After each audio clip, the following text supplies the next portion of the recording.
Bonsoir à toutes et à tous, petite vidéo sans spoilers, critique de Agent Stone sortie sur Netflix il y a quelques jours. Je vais pas le faire long parce que ça doit être à peu près la 5e prise que je fais.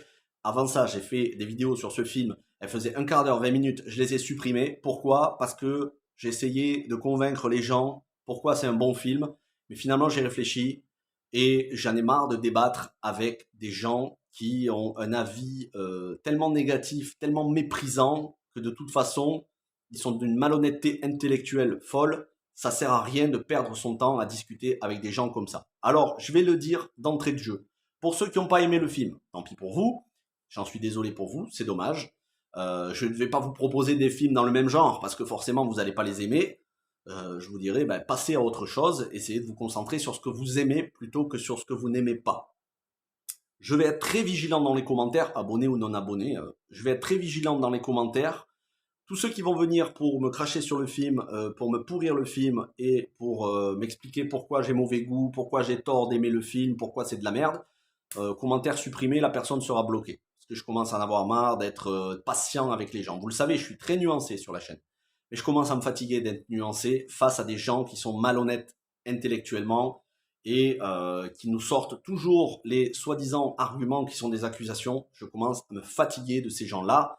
De toute façon, la chaîne, je compte pas, à mon avis, j'aurai pas des 10 000 abonnés, donc j'aurai même peut-être des désabonnements sur certaines vidéos. Donc je suis pas là pour dire aux gens ce qu'ils veulent entendre, et je suis pas là pour légitimer des opinions qui ne sont pas les miennes. J'ai adoré ce film, je vais le défendre, et ceux que ça plaît pas, allez voir ailleurs si j'y suis.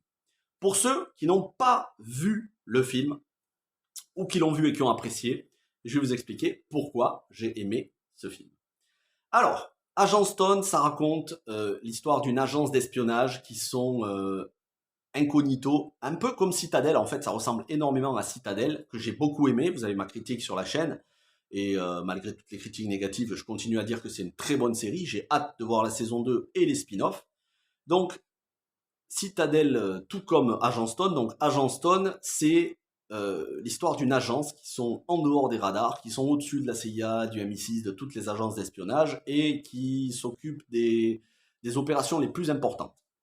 Et ils ont des agents infiltrés dans à peu près toutes les agences d'espionnage du monde entier.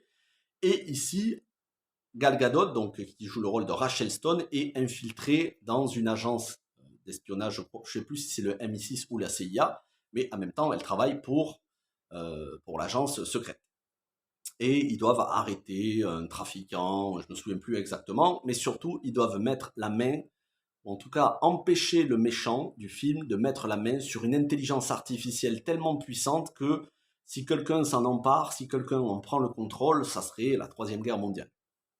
Quelque chose d'encore plus dangereux qu'une arme atomique.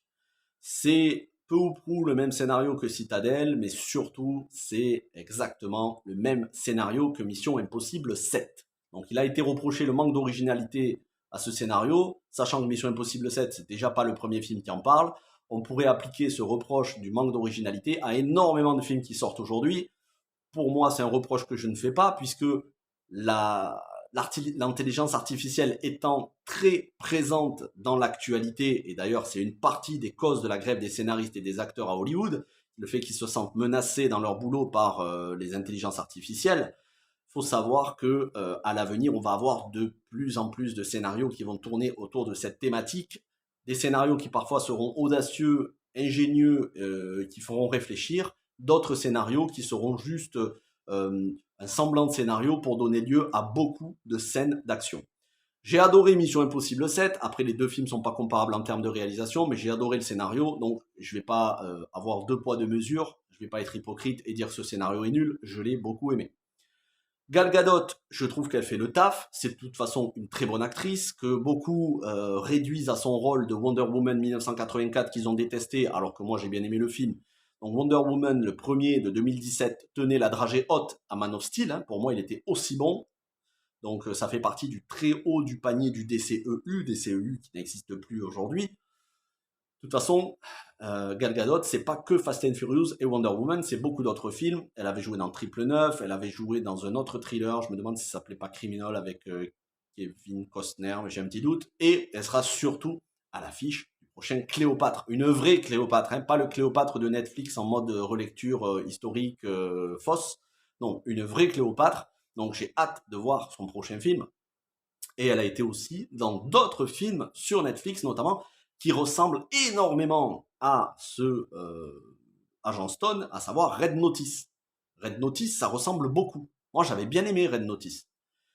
Le film ressemble beaucoup à Ghosted avec Anna de Armas sur Apple TV+, que certains ont trouvé nul, que j'ai bien aimé, mais comme quoi, c'est pas que Netflix, c'est aussi Apple TV+, qui ont ce genre de scénario, ce genre de film. Donc, encore une fois, voilà, si on fait ce reproche du manque d'originalité à Agent Stone, il faut le faire aussi à Red Notice, que j'ai beaucoup aimé. Il faut aussi le faire au Tyler Rake, qui sont des copier-coller l'un sur l'autre, hein, qui sont dans le même moule que les films Netflix, qui pourtant sont très bons. Hein. J'aime beaucoup Tyler Rake. On peut le faire à Ghosted avec Anna de Armas, on peut le faire à The Mother avec Jennifer Lopez, on peut le faire à Mission Impossible 7 au niveau du scénario, on peut le faire à beaucoup d'autres films, vous l'avez compris, le manque d'originalité n'est pas un argument pour dire que ce film est nul. C'est pas un film qui sort de l'ordinaire, ça c'est clair, et c'est un film oubliable, ça veut pas dire que c'est mauvais. Donc, Gal Gadot, qui est très bonne, qui fait le taf, et vraiment elle fait le café en matière d'acting, tout repose sur ses épaules, même si elle est entourée de plutôt bons acteurs et actrices comme Matthias Weighofer, qu'on avait vu sous la direction de Zack Snyder dans Army of the Dead et qui a fait le préquel Army of Thieves, qu'il a réalisé et dans lequel il joue. On a Sophie Okonedo qui fait la chef de cette agence, qui joue dans La Roue du Temps. On a parlé de la saison 1 il y a quelques mois, on va parler de la saison 2 qui arrive normalement dans quelques jours, le 1er septembre. Et on a Jamie Dornan, qui n'est pas que 50 nuances de Grey, qui avait joué dans The Fall, qui est très bon acteur, il a joué dans plein de rôles. Et plein d'autres petites têtes autour, plus ou moins connues, et une nouvelle actrice qui est au centre du récit, donc la jeune adolescente au centre du récit, qui, sans être non plus une révélation de l'année, je trouve que c'est une plutôt bonne découverte comme actrice. J'espère qu'elle va percer parce qu'elle était assez convaincante dans son acting. En matière de réalisation, il n'y a pas d'originalité, il n'y a pas d'idées qui sortent de l'ordinaire, mais l'action n'est absolument pas brouillonne. Même si le film se passe de nuit, donc forcément quand ça se passe de nuit c'est compliqué, tout le monde n'a pas la maestria de Michael Mann sur Collateral, mais malgré tout, on est loin de bousasses aux effets spéciaux pas finis de certains films du MCU ou de certaines séries du MCU. Donc ici ça fait le café, comme je vous disais, on est sur à peu près le même niveau de réalisation que Citadel. Alors Citadel pour le coup a coûté 250 millions je crois, là je sais pas où est parti l'argent. Donc ce Agent Stone, j'espère qu'il n'a pas coûté autant parce que ça n'a pas l'air d'être un gros blockbuster à 100-150 millions de dollars. J'espère qu'il n'a pas coûté plus de 100 millions de dollars parce que sinon c'est beaucoup d'argent quand même.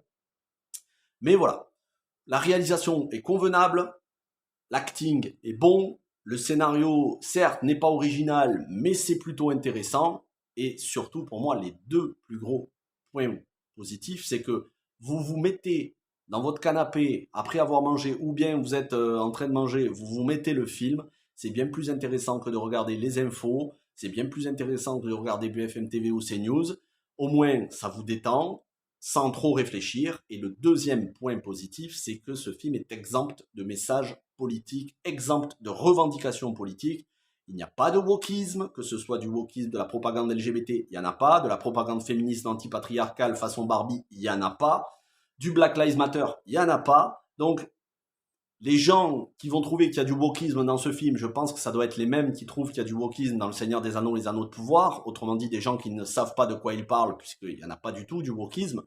Je pourrais vous en sortir des films et des séries où il y a du wokisme. Là, il n'y en a pas. Donc, c'est un film premier degré, qui se prend pas trop au sérieux, mais un petit peu quand même, et qui est là juste pour divertir. Avec une Gal Gadot qui, maintenant qu'elle fait plus partie de Warner, faut bien qu'elle ait des projets professionnels. Je suis très content pour elle. Je suis très content que le film cartonne sur Netflix parce que quoi qu'en disent les rageux sur les réseaux sociaux, le film cartonne et il est dans le top des visionnages. Donc tant mieux pour le film. Si vous l'avez pas vu, je vous encourage grandement à le regarder. Si vous êtes là pour laisser des pouces rouges, j'ai rien à vous dire. Si vous avez apprécié la vidéo, n'hésitez pas à mettre un petit pouce bleu et un commentaire. Je ne répondrai qu'aux commentaires de gens qui ont aimé le film ou bien qui, sans l'avoir aimé, ont des arguments respectueux. Après, les rageux, ça dégage. Merci d'avoir regardé cette vidéo, portez-vous bien, à très vite.